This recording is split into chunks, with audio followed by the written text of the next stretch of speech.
That evening, we laid awake long past my bedtime stargazing. It doesn't make sense, Grandpa, I said, becoming increasingly frustrated.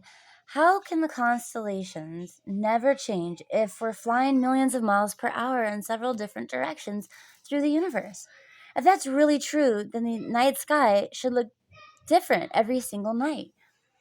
You're absolutely right, my boy, Grandpa sighed, and his usually jovial face turned serious. I'm going to tell you a secret now. The world's biggest secret.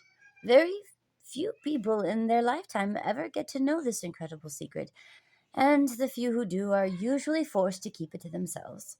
The secret is actually something plainly obvious for everyone to see. But when you try telling people, they just scoff and call you crazy. That's how this incredible but obvious secret has been kept so well hidden in plain sight for nearly 500 years. Tell me, Grandpa, I interrupted, unable to contain myself. What is it? From the beginning of recorded history for thousands upon thousands of years, every ancient culture around the world knew for a fact that Earth was not a spinning space ball. They knew from observation, experimentation, and common sense that Earth is a motionless, level plane and that the sun, moon, and stars all revolve around over and around us.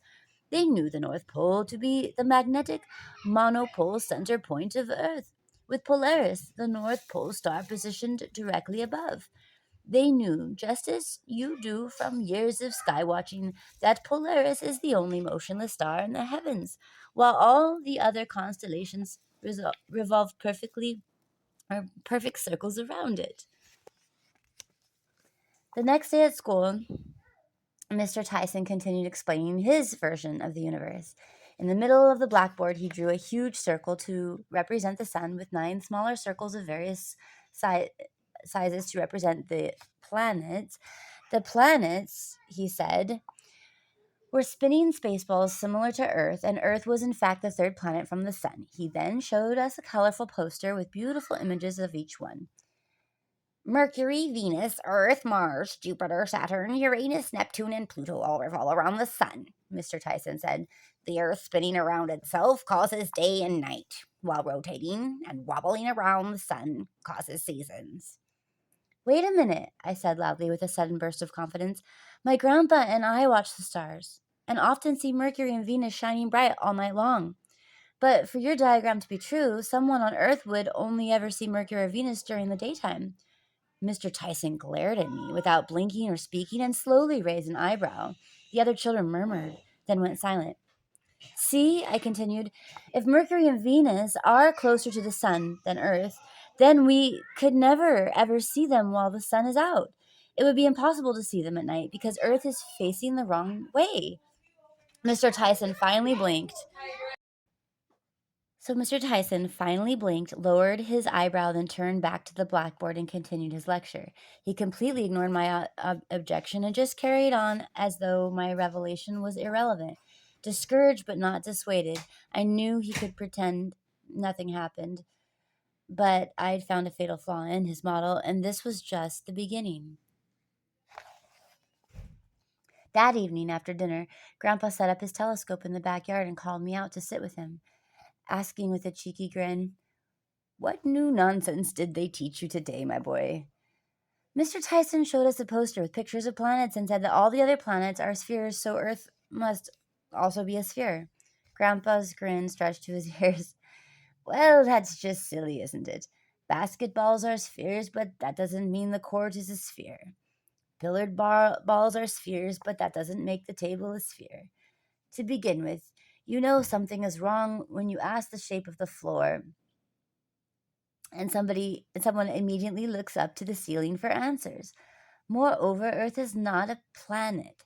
Earth is a plane, which means level or flat. They just added a T to the end of our Earth plane, then started calling it a ball. Have a look here. Grandpa motioned for me to look through the telescope at a bright, blinking, twinkling, clearly circular but not spherical yellowish star.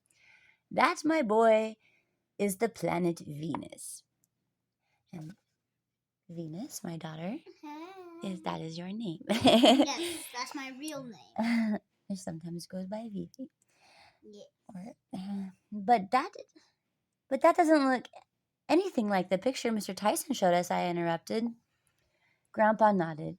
They can make fancy, believable pictures using computers nowadays, but they can't stop us from using our own eyes to see the truth. Venus used to be called the morning star, since it is often seen rising in the east before dawn. In fact, all the so called planets were known to the ancients as wandering stars because they differ from the other fixed stars in the relative motionless and the motions only, which makes its own unique flower petal like pattern over the earth.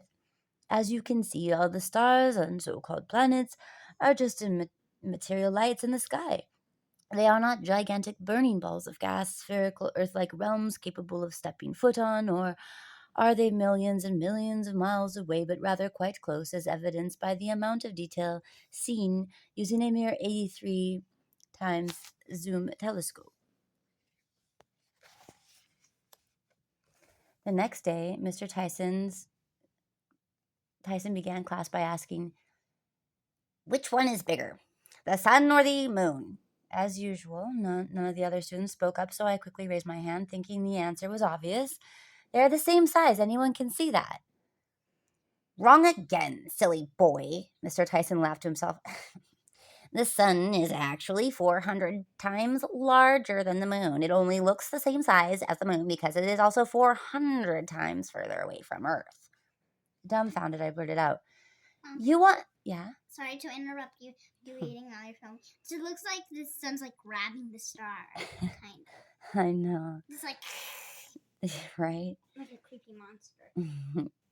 Well, I'm sure the pictures at school often can be imposing, like to try to make one feel, yeah.